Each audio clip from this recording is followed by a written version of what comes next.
Olá, sejam bem-vindos ao segundo Web Seminário Internacional em Educação e Tecnologia.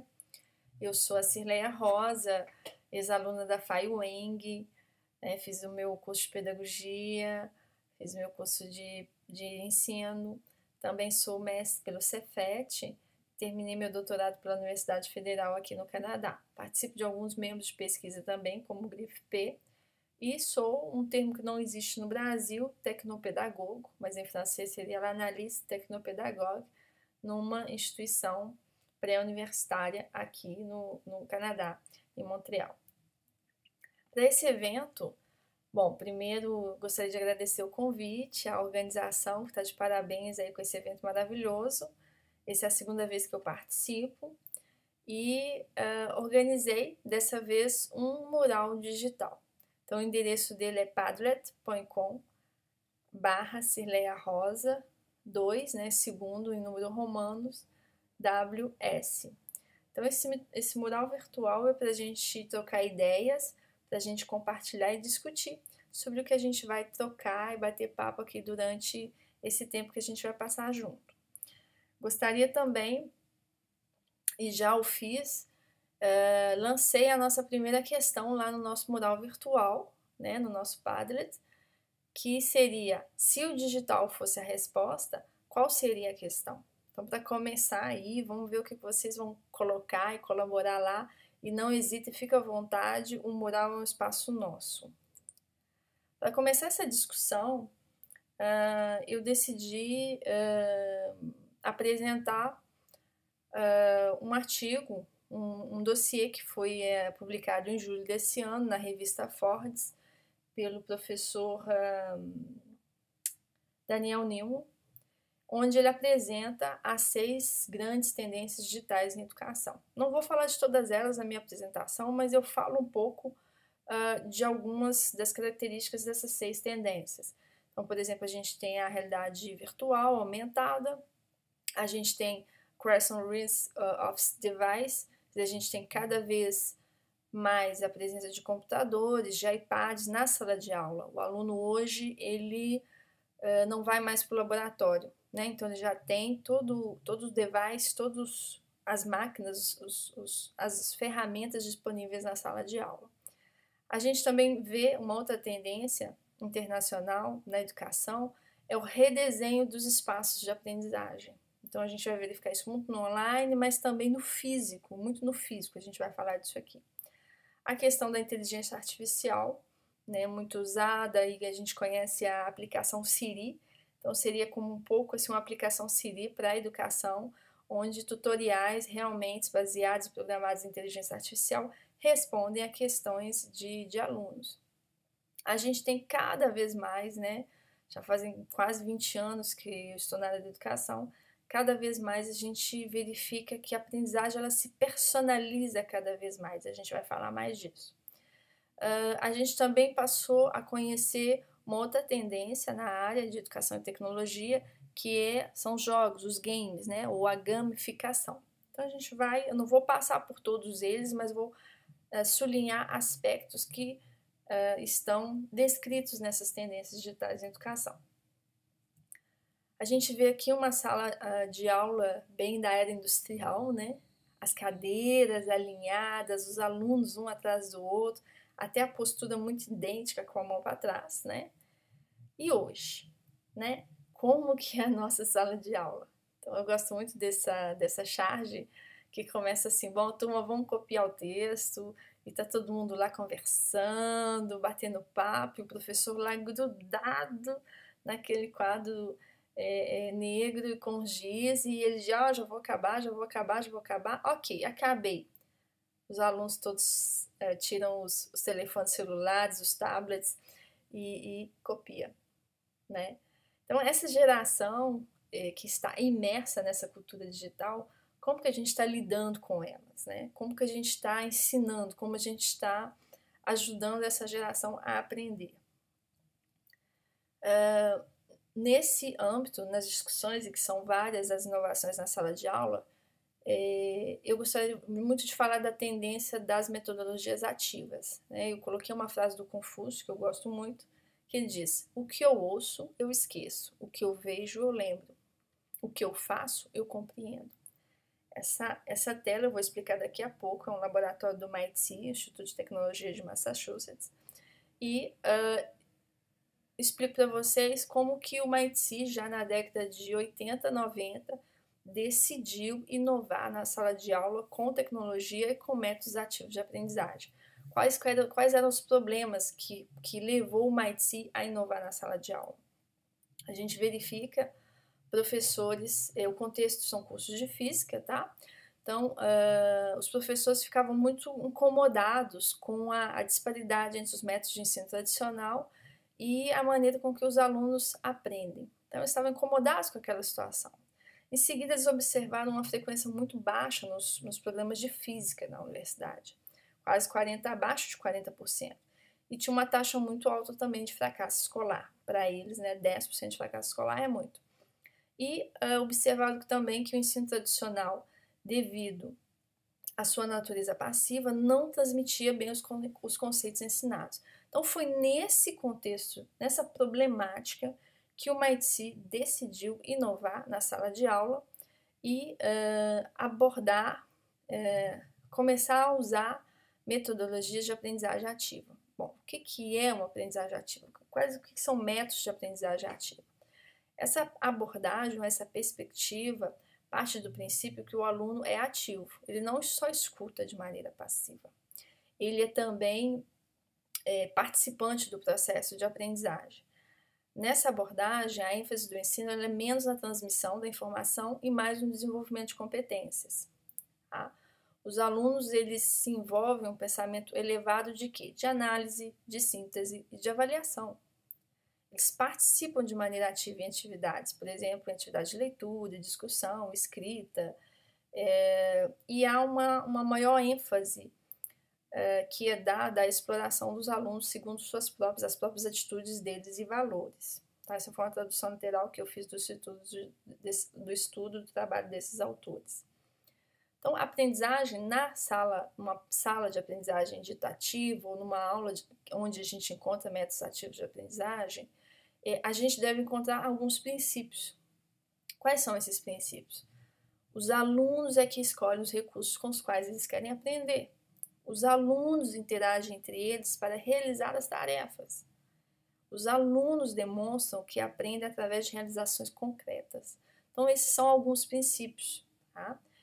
E, além disso, quer dizer, a aprendizagem ativa, ela envolve os alunos da seguinte maneira: primeiro, fazendo coisas, e segundo, pensando nas coisas que estão fazendo.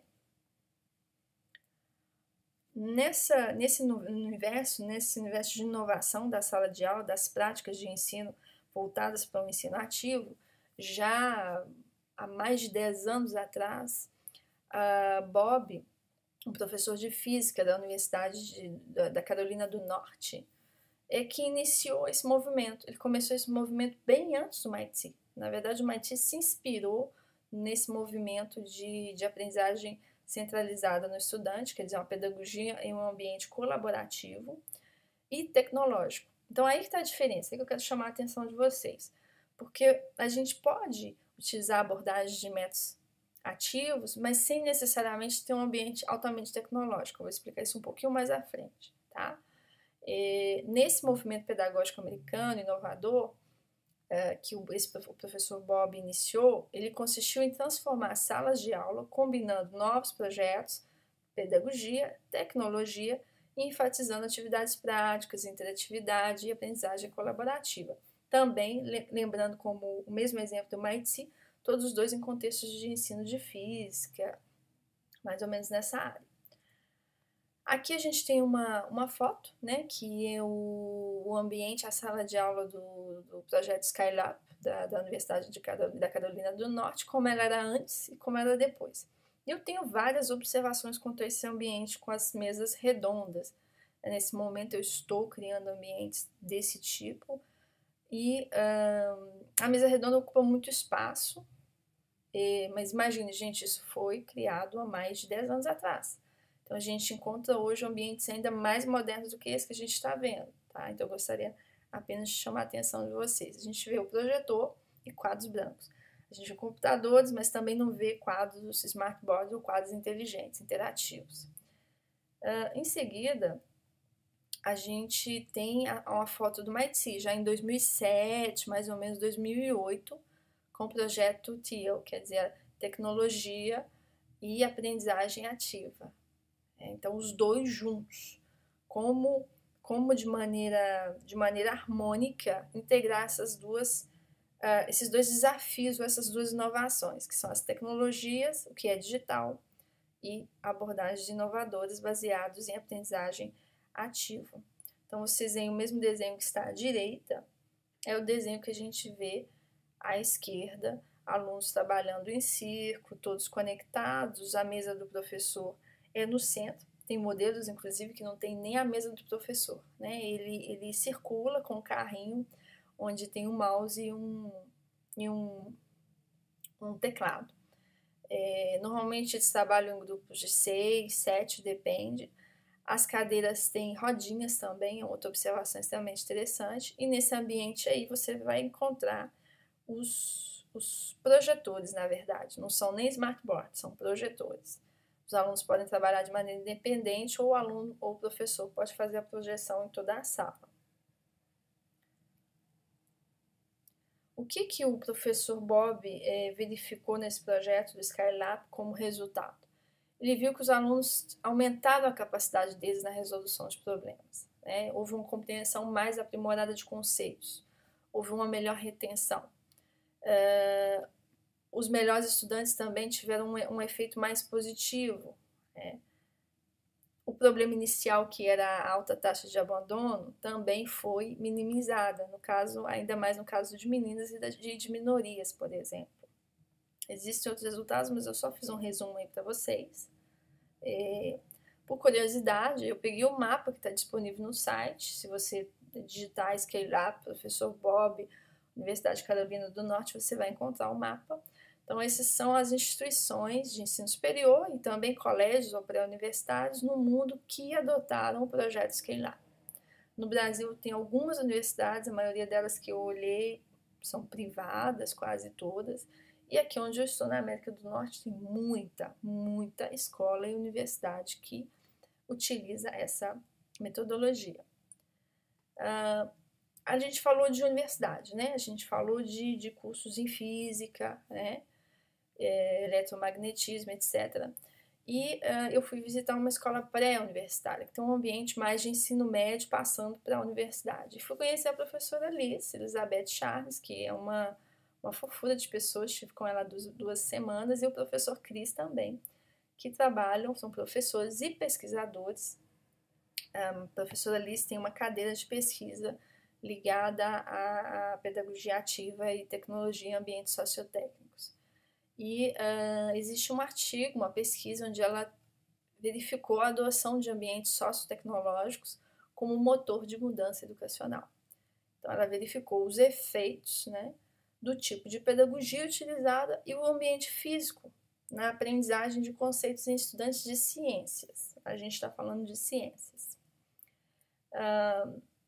Eu li muito antes de visitá-la e dei um curso à distância também recentemente para o Brasil, numa pós-graduação de educação à distância sobre métodos ativos de aprendizagem, e nesse momento eu estou remodelizando 75 classes na escola, onde estou revendo toda a instalação informática, então por isso também que eu fui visitá-la, ela e o Cris. Então eu fui no Colégio Dawson e estive nessa sala. É fantástico, assim, é super legal, sabe? Essa sala foi implantada em 2013 ou 2014, se eu não me engano. Eles têm 3 salas que eles chamam de high-tech e 2 salas que eles chamam de low-tech.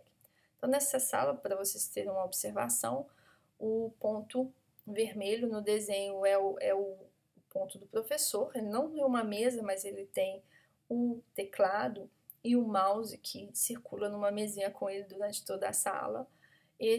Na frente dessa cruzinha vermelha é o quadro dele, né? Ou seja, é o quadro inteligente dele, ou seja, é o computador dele. E todas as salas, todas as outras mesas, né, São 6 mesas, tem cada uma delas um smartboard, um quadro inteligente. Então, o professor tem o dele e os outros alunos também.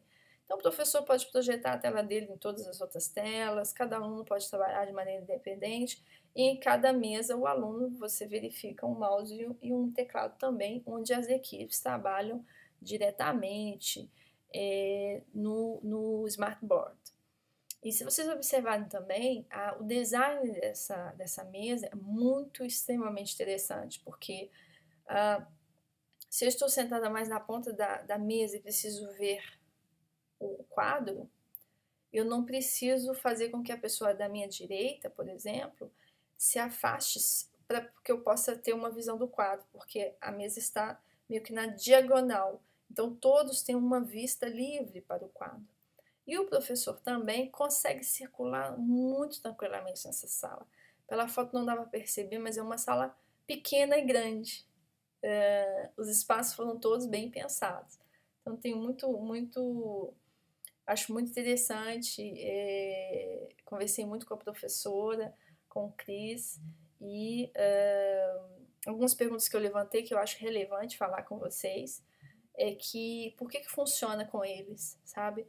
Funciona porque eles criaram uma cadeira de pesquisa dentro do colégio, pediram financiamento de pesquisa e também criaram comunidade de aprendizagem. Então, toda sexta-feira até hoje, mesmo os novos professores se reúnem para compartilhar experiências sobre o uso desse espaço.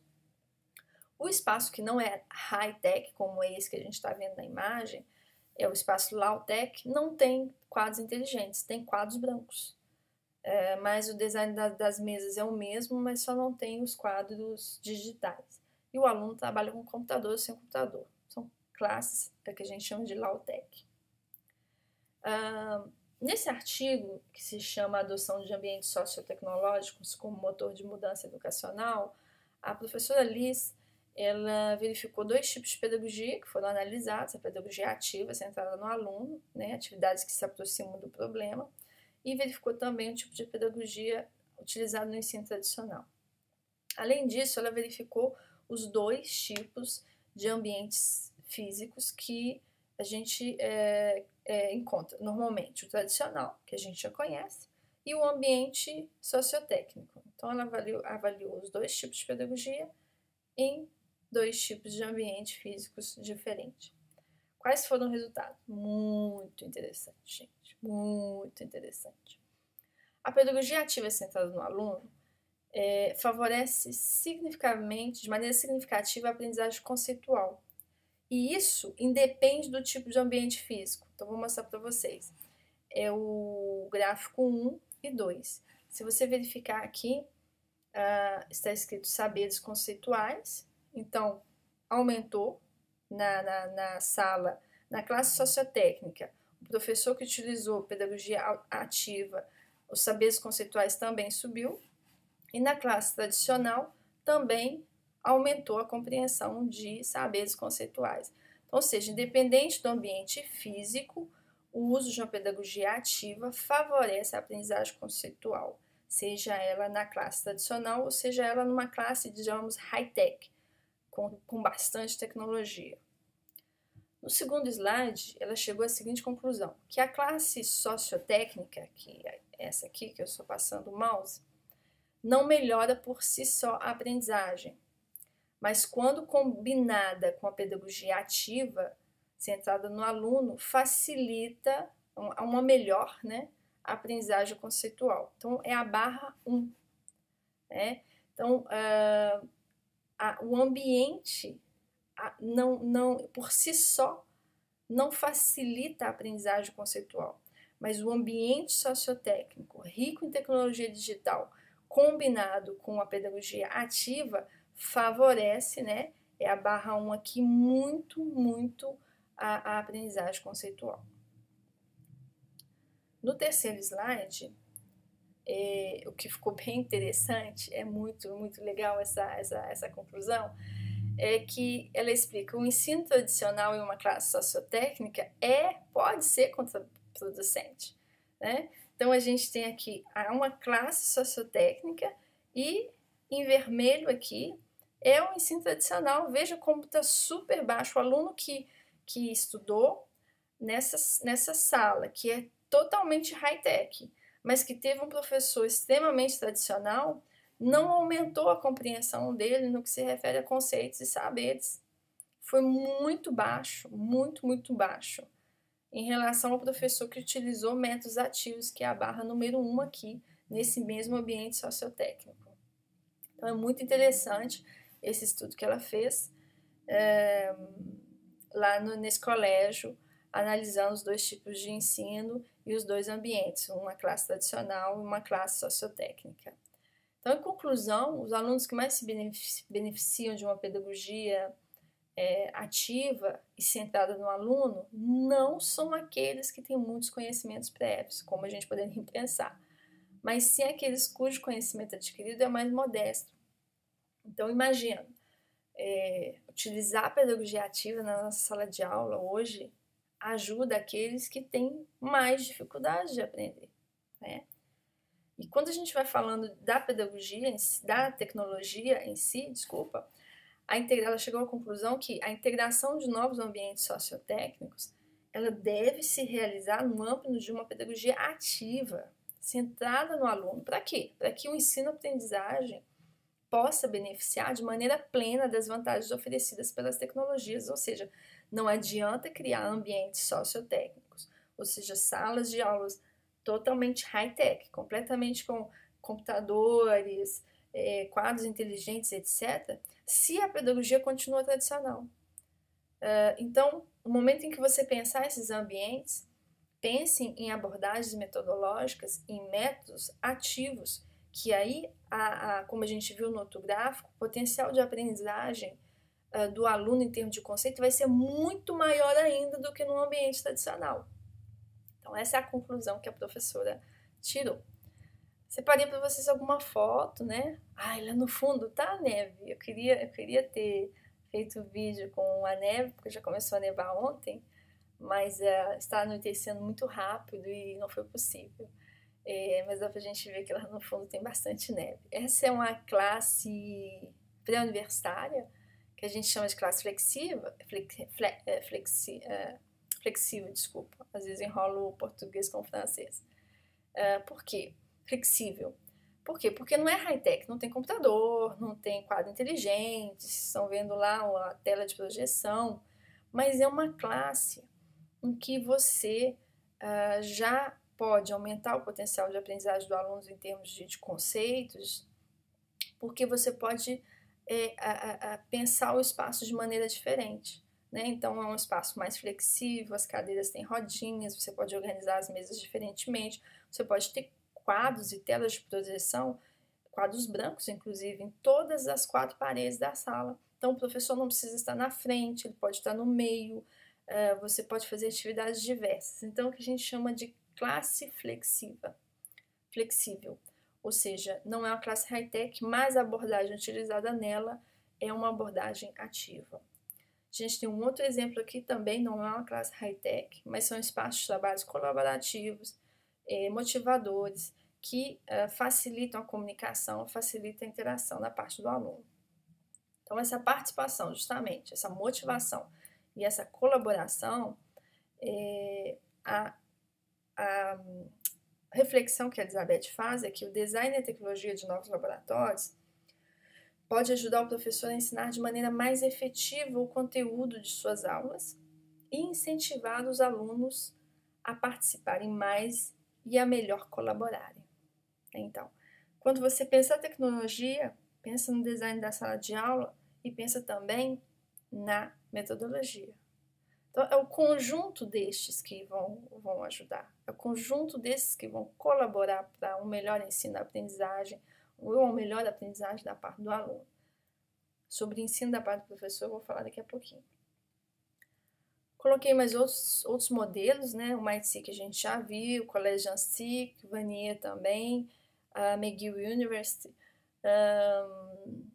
Todos eles têm bastante tecnologia, então eu não diria que é uma classe flexível, é mais uma classe high-tech, tá?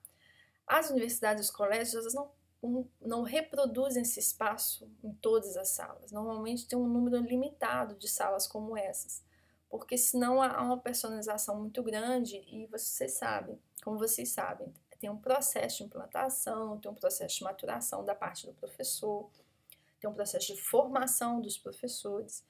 Então, é um movimento que, por exemplo, aqui em Quebec começou em 2012, se eu não me engano, 2011, né?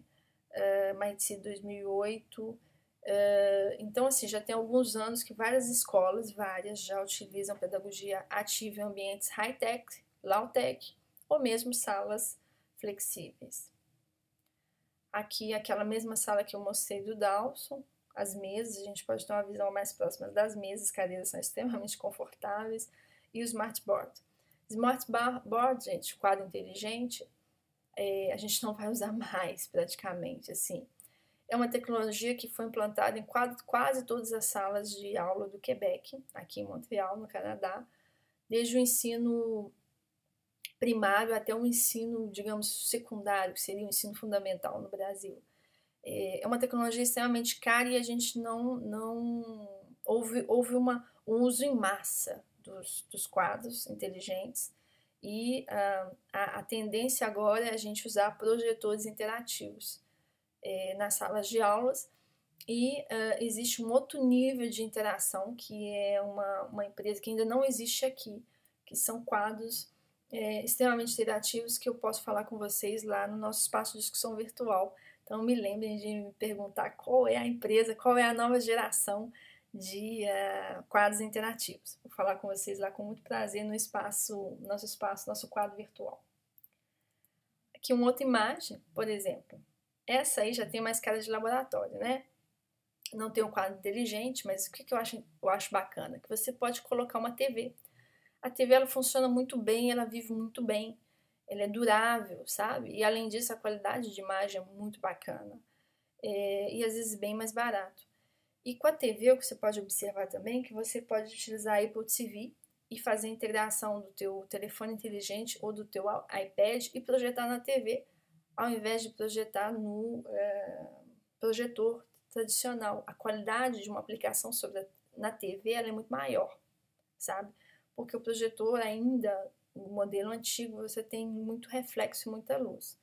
Nos novos modelos, que são os modelos de projetor curto focal, você tem menos luz e menos reflexo. Bom, a gente falou muito da abordagem, tecnologia, classe high-tech, low-tech, mas bom, professora, quais os métodos eu utilizo se eu quero utilizar uma abordagem ativa de ensino? Bom, a gente conhece a aprendizagem por problemas, que é o PBL, extremamente usado seja no ensino presencial ou à distância. A gente tem a aprendizagem entre pares, onde um ensina o conceito para o outro a partir do ponto de vista próprio. A gente tem a aprendizagem por projetos, por tema, uma abordagem muito socioconstrutivista. E não vou falar de todos eles, mas vou falar de um que tem sido muito discutido, inclusive no Brasil, pelo professor Mazur, que é a sala de aula invertida. Vou dar detalhes sobre a sala de aula invertida, mas antes vou falar desse quadro que eu achei bastante interessante, que foi realizado pela professores da Universidade de Michigan, onde eles explicam, né, quais são os métodos do mais simples ao mais complexo, que você pode utilizar quando você quer pensar um ensino de maneira ativa. Então, a gente conhece vários aí, por exemplo, estudos de caso, brainstorming, avaliação entre pares, jogos de papéis, né? Visitas, fóruns. O que eu gosto de ressaltar nesse espectro, né, de técnicas e de métodos utilizados numa abordagem ativa de ensino, aprendizagem, é que quanto mais complexo ele é, maior é a possibilidade do aluno aprender mais. Mas também mais trabalho tem o professor. Quanto mais complexo é um método, mais trabalho tem o professor no planejamento, mais o professor trabalha mais, digamos, e mais ele planeja. Mas também ele tem um resultado maior no ensino. Então, o que a gente tem que refletir na sala de aula é o que eu quero ser. Eu quero ser um professor preguiçoso, que usa um método mais simples, eu quero ser um professor mais inovador, que utiliza métodos mais complexos. Você não é obrigado a utilizar todos, mas existem vários que a gente já usa muito e outros que a gente não usa ainda, e outros que eu acredito que vocês nunca ouviram falar, que valem a pena conhecer. Por que eu escolhi a classe invertida? Porque eu falo classe invertida, mas é a aula invertida, né? Que me parece que é o que mais está sendo discutido no Brasil. E também aqui, né? Todos os outros métodos a gente já conhece, mas a sala de aula invertida ela está sendo mais popularizada. Então eu gosto muito de chamar a atenção, por exemplo, aqui. O que é a aula invertida? A aula invertida, no antes, os professores, os estudantes se preparam, estudando para as atividades em sala. Quer dizer, o que seria essa preparação? É como se eu, enquanto professor, eu vou anunciar o que eu vou ensinar na próxima aula, mas eu envio para o aluno atividades, conteúdo, que pode ter as formas mais diversas. Pode ser um vídeo, pode ser um texto, pode ser um exercício, um teste online. Eu vou introduzir o assunto e o aluno vai estudar, ele vai se preparar para que quando ele chegar na sala de aula, no momento em que eu vou apresentar o conteúdo, os conceitos sejam realmente aprendidos, ou seja, eles sejam realmente bem fundamentados, bem entendidos pelo aluno. E depois, quando o aluno volta para casa, ou mesmo num outro momento de tutorado, por exemplo, de acompanhamento, o aluno vai revisar aquele conteúdo, mas ele vai ir mais longe em termos do que ele aprendeu. Então, é como se fosse um ciclo. Eu gosto muito de falar, quer dizer, a sala de aula tradicional, quando a gente pensa ela tem muita leitura e muita explicação da parte do professor, é muito magistral e com pouco tempo de exercício. A gente viu o aluno para casa e fala, faz o exercício para casa. Pai e mãe já não aguenta mais para casa, gente. Se você der para casa para um aluno que não tem condição e apoio do pai e da mãe para fazer o para casa em casa, você está prejudicando esse aluno ao invés de ajudá-lo.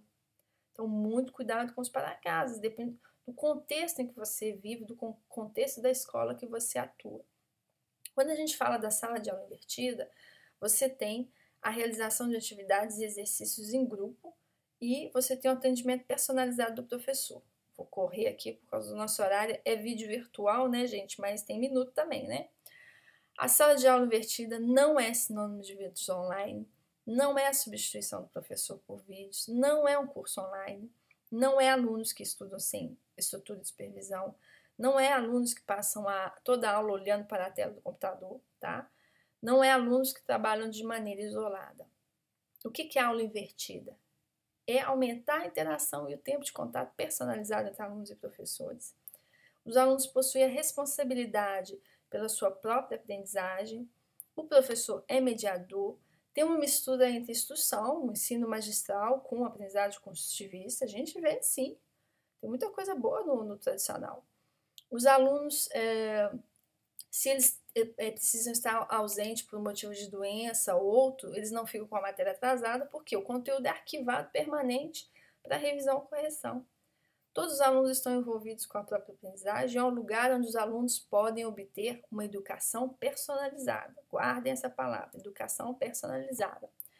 E eu gosto sempre de frisar que essa questão da tecnologia, chamar a atenção de vocês da questão da tecnologia e da pedagogia, é que um ensino eficaz com tecnologia é um ensino eficaz com qualquer outro meio. Não é a tecnologia que vai fazer com que o aluno aprenda mais ou menos. Porque, como a gente viu lá na pesquisa da Liz, o uso de tecnologia no ambiente tradicional é contraproducente. Então, atenção para a ferramenta que você usa e a metodologia que você adota. Bom, mas, professora, como que eu vou inovar, né? Como não jogar o bebê fora junto com a água do banho? Esse é sempre um desafio, né? O Seymour Papert, que foi um pai, né, da área da informática e educação, que começou com as primeiras linguagens de programação com aquela famosa tartaruga, que eu ensinei muito aí, que faleceu o ano passado. Ele chama a atenção que o melhor professor é também aluno. Considere que continuar a aprender faz parte da descrição do seu trabalho. E por curiosidade, além de chamar a atenção de vocês para a questão da formação contínua do professor, eu fui verificar os estudos e os vídeos, as leituras do Ken Robson. Ele é um dos especialistas em educação internacional, um dos maiores especialistas em educação internacional do mundo, e ele levanta os 3 pontos comuns que ele identificou nos melhores sistemas de ensino do mundo. Primeiro, a personalização da aprendizagem. Segundo, a profissionalização dos professores. Terceiro, a responsabilidade e autonomia das instituições educacionais. Então, gente, para a gente pensar uma sala de aula hoje, é importante você ter voz, que o aluno tenha voz, que ele tenha escolha, que haja um tempo de reflexão, que haja momentos para inovar. É necessário um pensamento crítico, é necessário nessa sala de aula caçadores e solucionadores de problemas, autoavaliação sempre, eu gosto muito da autoavaliação, da avaliação por pares também, e aprendizagens conectadas. Então esse é o recado que eu tenho para vocês. Estou esperando vocês lá no nosso mural, com muito prazer, lá no padre.com, Cirleia 2, em algarismo romano, WS. E muito obrigada por estar aí me ouvindo, muito obrigada pela presença, e a gente continua no virtual durante a semana, tá? Um grande beijo. Tchau.